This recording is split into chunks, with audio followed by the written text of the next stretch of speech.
Meu nome é João Zílio, coordeno o acervo Sesc Audiovisual, sou MBA em Gestão da Informação pela FGV e mestrando em Design Digital pela PUC-SP. Vou apresentar aos senhores um estudo de caso sobre o acervo do Sesc São Paulo. Gostaria de saber se vocês estão vendo uma tela escrita Digital Signage como suporte de divulgação do acervo audiovisual. Laura, consegue me dizer se o compartilhamento... Eu estou vendo aqui perfeitamente, estou vendo aqui as pessoas aqui no chat também estão vendo e ouvindo, está tudo perfeito. Maravilha, então, pode continuar. Garantir, perfeito, muito bem. Perfeito. Primeiro, eu tenho que contextualizar o que é o Sesc São Paulo, que até para os estrangeiros é uma coisa que não é familiar, né? Como para nós brasileiros e principalmente do estado de São Paulo. É uma entidade privada mantida pelos empresários do comércio de bens, turismo e serviço. O objetivo é o welfare state, proporcionar o bem-estar e a qualidade de vida aos trabalhadores desse setor do comércio de bens, turismo e serviço e sua família, mas acaba atendendo a população em geral, né? A sua base conceitual é uma carta da paz social que criou um projeto cultural e educativo e que desde 1946 marca a inovação, a transformação social. Foi criado no contexto da esteira do pós-guerra, da Segunda Guerra, para atender e dar amparo às classes trabalhadoras e aos estratos sociais. Aí. Muito bem. Uma vez colocado o que é o Sesc, temos essa rede de 43 unidades operacionais no estado de São Paulo, são centros culturais que são destinados à cultura, obviamente, ao esporte, à saúde, à alimentação, também à terceira idade, ao desenvolvimento infanto-juvenil, ao turismo social e às demais áreas de atuação. Alguns prédios desses centros culturais foram criados por nomes como a Lina Bobardi, que é uma arquiteta brasileira muito renomada, autora do Sesc Pompeia, e o Paulo Mendes da Rocha, responsável pelo Sesc 24 de Maio. Ao longo desses mais de 70 anos, o Sesc inovou, introduzindo modelos de ação cultural, principalmente a partir da década de 80, que tratou a educação como pressuposto para a transformação social. Muito bem. O registro imagético dessa história é mantido pelo Centro de Produção Audiovisual, onde eu trabalho, onde eu tenho essa coordenação do acervo do Sesc. É a área responsável por registrar e gravar todas as ações institucionais.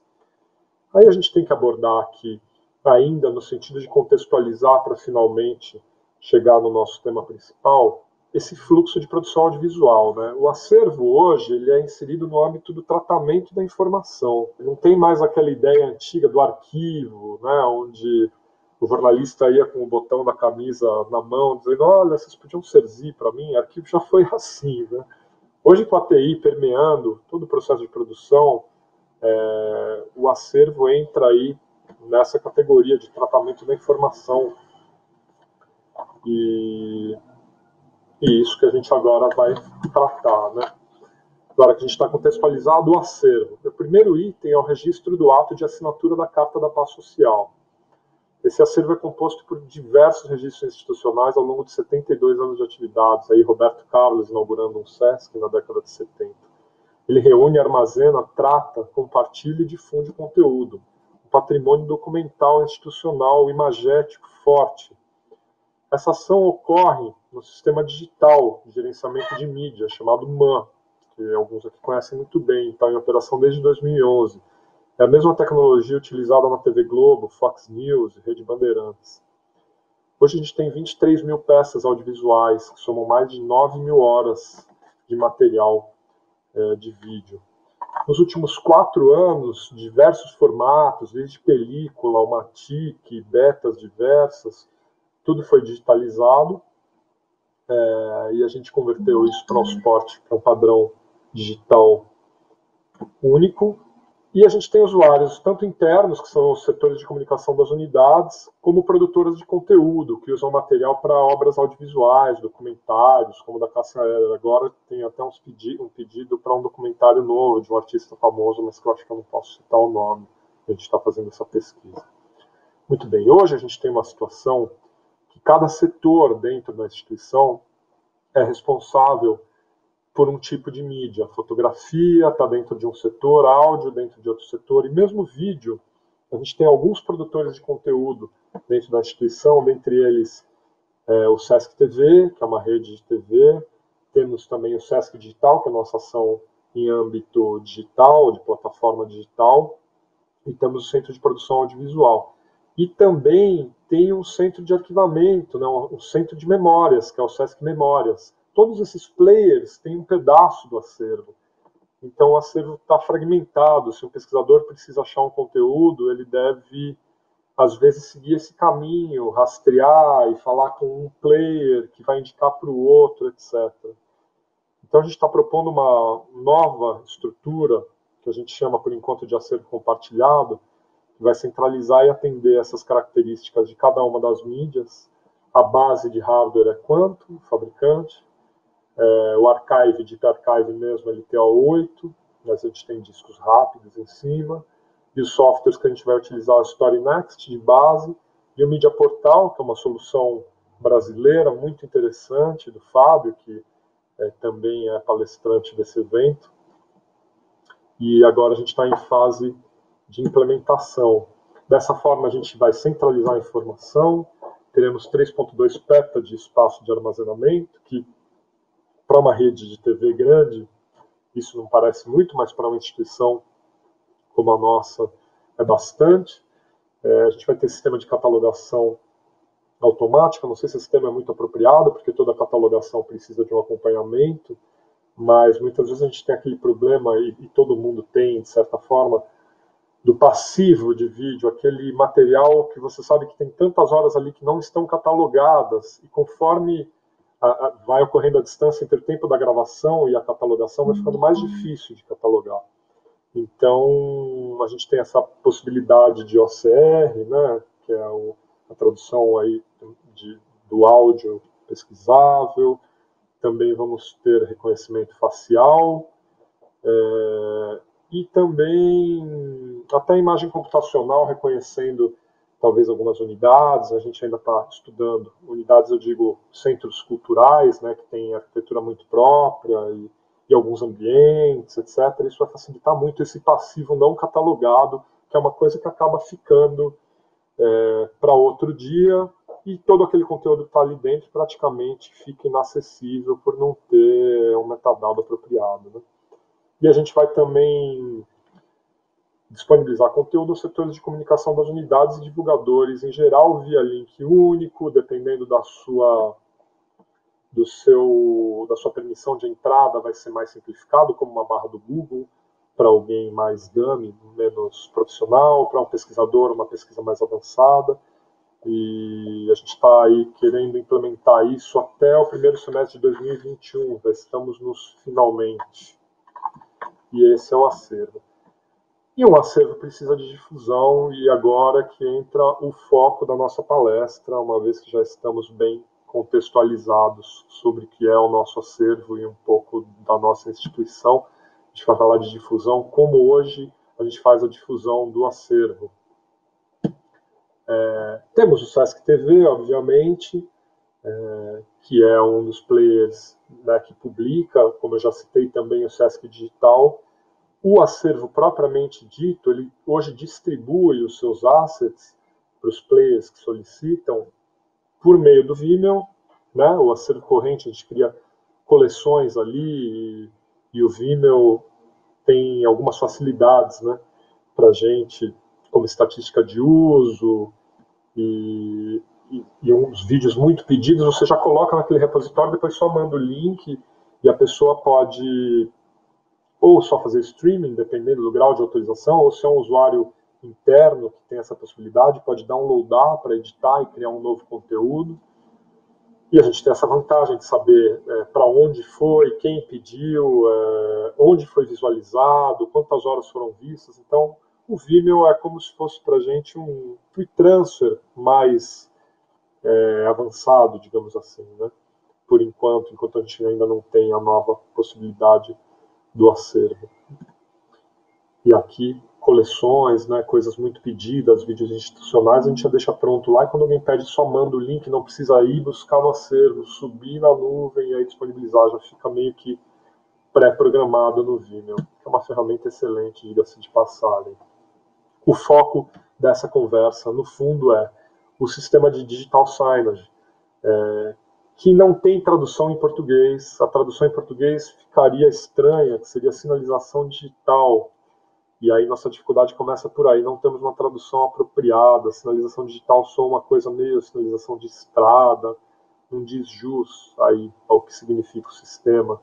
E aí a gente traduz como comunicação digital, mas que também é amplo demais, né? Comunicação digital pode ser qualquer coisa, mas na ausência de um termo melhor é o que a gente vai usar por hora. Aí temos um exemplo desse sistema de comunicação digital numa unidade do SESC. Percebam que a gente tem dois tipos de orientação aí, uma horizontal e uma vertical, né? 4 telas de orientação vertical, uma horizontal no meio, formada por um video wall, conteúdos diferentes. E aqui a gente tem essas telas aplicadas aí nas unidades. Esse projeto foi criado com o objetivo de fazer a difusão do acervo. É um sistema formado por essas telas digitais que exibem conteúdo audiovisual nas unidades, em feiras expositivas. Aí, por exemplo, a gente tem a Feira do Livro, Bienal do Livro, muito famosa em São Paulo, muito grande. Campanhas de matrícula, aqui a gente tem também o Campus Party, e isso é exibido por meio de uma rede fechada de transmissão. Está presente nas unidades, né, como eu falei, feiras e ações externas. Por que a gente optou por aí para divulgar o acervo?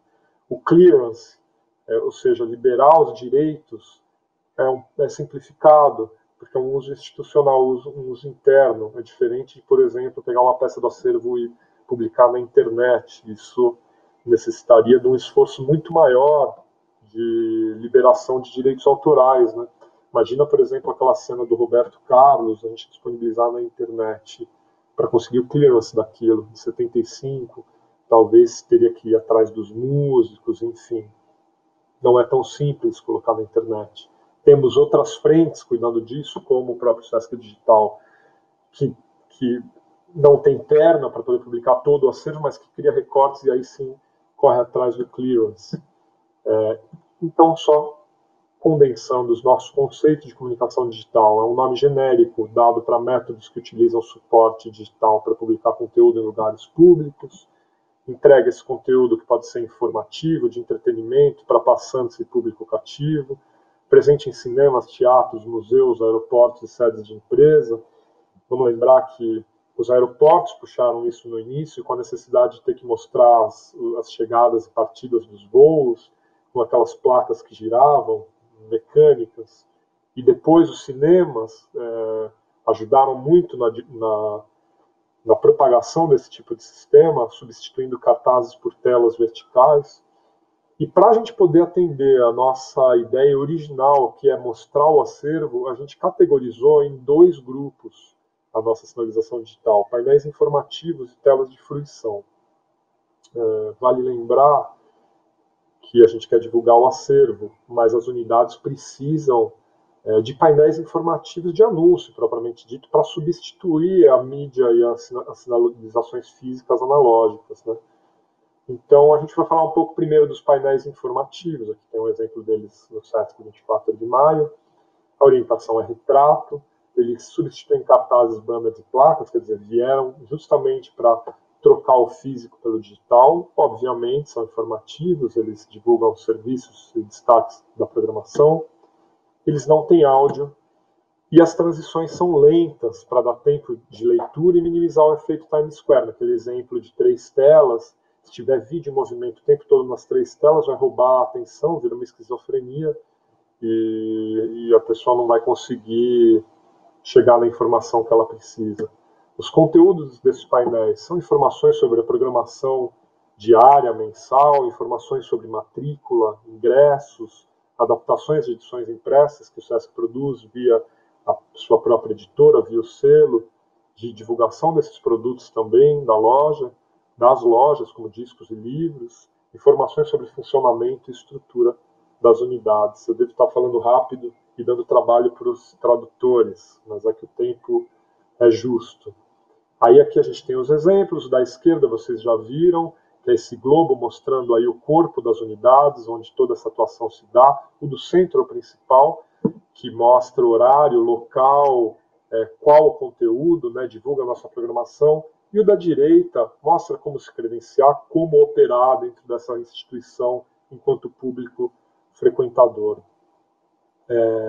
E aí a gente tem as telas de fruição, que essas sim são para divulgar o acervo, que são esses video walls no meio, né, que estão aparecendo aí. A gente tem algumas editorias, como música, e essas telas aí sim tem orientação paisagem, como telas de TV, apesar de eu não gostar da comparação com TV, ou telas de cinema, então, fazer uma comparação mais agradável. Não por nada que TV é comoditizado, você já pensa num pub, em todo lugar tem TV, e são video walls, painéis, né, com informação e programação exclusiva fechada. Elas são destinadas ao conteúdo produzido pelo Sesc TV, Centro de Produção Audiovisual e Sesc Digital. Aí a gente está falando de um conteúdo mais imagético, né, não são cartazes cheios de escrita, são conteúdos mais elaborados, digamos assim, audiovisualmente falando. Vídeos curtos e de fotografia impactante. E tem áudio que muitas vezes é acionado com sensor de proximidade, porque pode estar numa área onde tem trabalhadores internos, como uma área de matrícula, que o trabalhador chega para trabalhar aquelas horas por dia ouvindo o mesmo áudio. Então, quando vem público, o áudio é acionado, quando o público vai embora, o áudio desaparece. Isso ocorre em alguns locais. Quais são esses conteúdos? Os nossos vídeos dos programas sociais, vídeos das ações culturais, vídeos do acervo, Sesc de Artes, que aí é o nosso acervo de obras de arte. A gente tem esculturas, quadros, que são muito interessantes. Séries curtas do Sesc TV, ou seja, o Sesc TV produz os seus programas, geralmente de 30 minutos, mas produzem também séries mais curtas, como essas, como ofícios, rápidas grafias, que se encaixam, se adequam melhor a esse tipo de tela, porque essas telas estão em locais de passagem, não faria sentido a gente colocar um conteúdo de 15, 20, 30 minutos, porque a pessoa ia chegar no fim. Elas também não têm muito desenvolvimento narrativo, por isso. As pessoas estão de passagem, se elas chegarem no meio, e se for um conteúdo linear, elas vão acabar perdendo o fio da meada. Então é tudo muito imagético, de forma que você pode chegar no meio e conseguir fruir daquela imagem sem perder nada de narrativo, digamos assim. E também vídeos de livros e DVDs, mas aí diferente da outra tela horizontal, só de uma maneira mais ilustrativa, sem muita informação textual, digamos assim.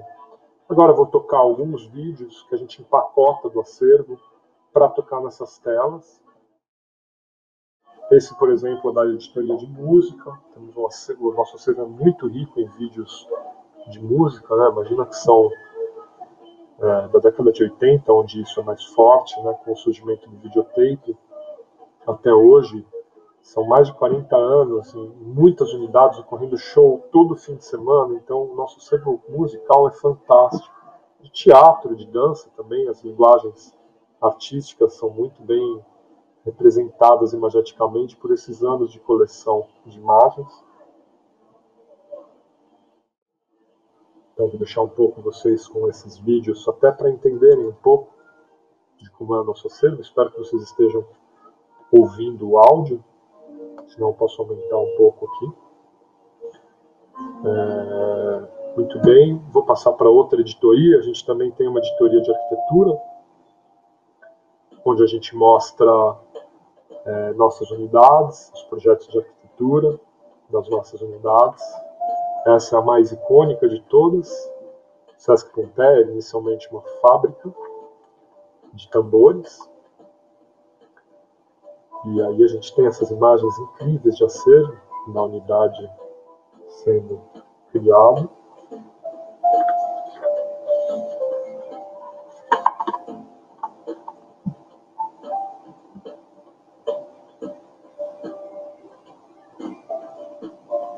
Muito bem. Temos também os vídeos de acervo Sesc de obra de arte, como eu falei para vocês, que são vídeos que pegam geralmente 3 linguagens em 2 minutos, uma fotografia, mas geralmente é uma obra de arte contemporânea, uma moderna e uma naif, porque a nossa coleção gira muito em torno desses períodos, dessas linguagens artísticas. e acho que nosso tempo está um pouco justo, então não vou poder me alongar muito nesses vídeos. De qualquer forma, a trilha sonora que acompanha é sempre do selo, e no final a gente assina aí, diz qual a técnica, qual o suporte, o tamanho, o autor. Essa é a Anaíse. Muito bem, e pode ver, a trilha é realmente de muita qualidade artística, aliás, como quase tudo que a gente produz, sem falsa modéstia. Vamos falar um pouco da tecnologia utilizada para a gente divulgar nesse sistema fechado de digital signage. A gente pega esse conteúdo, empacota, cria numa ilha, deriva um material editado, sobe para o nosso gerenciador, e aí ele leva para uma nuvem, cria um ID naquilo, e cada tela, em cada unidade, dentro do âmbito do estado de São Paulo, porque a gente está falando do Sesc São Paulo, desce esse conteúdo para o hard disk do computador. Cada tela tem um computador, obviamente um video wall tem 4 telas, não é um computador por tela, né? A imagem é mapeada e vai para um computador atrás desse video wall. E essa é a vantagem desse sistema, que o conteúdo ele fica tocando do hard disk do computador. Então, se a rede cair, não tem problema, se o conteúdo já tiver sido carregado, o conteúdo continua tocando lá, ele não depende de um streaming, também não onera a rede. É possível a gente subir todo o conteúdo quando as unidades não estão funcionando e quando não tem tanto requisito de rede. As vantagens: controle centralizado, automatizado de playlist, agilidade na atualização de informações. A gente viu nesse mundo de Covid como isso é importante, né? Economia com cartazes, banners impressos, as lonas desses impressos muitas vezes são difíceis de reciclar ou quase impossíveis em alguns casos, e aí a gente contribui com o nosso programa de redução de resíduo, lixo menos é mais, e essas telas podem ser desdobradas em totens de autoatendimento.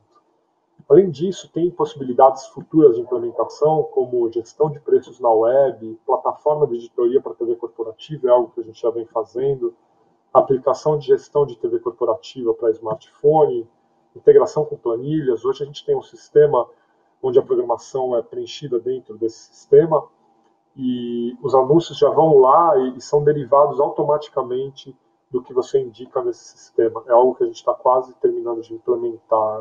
Os anúncios geram quase que automaticamente. É possível a integração com sensor de movimento, a gente não avançou nisso ainda, integração com reconhecimento facial da Intel.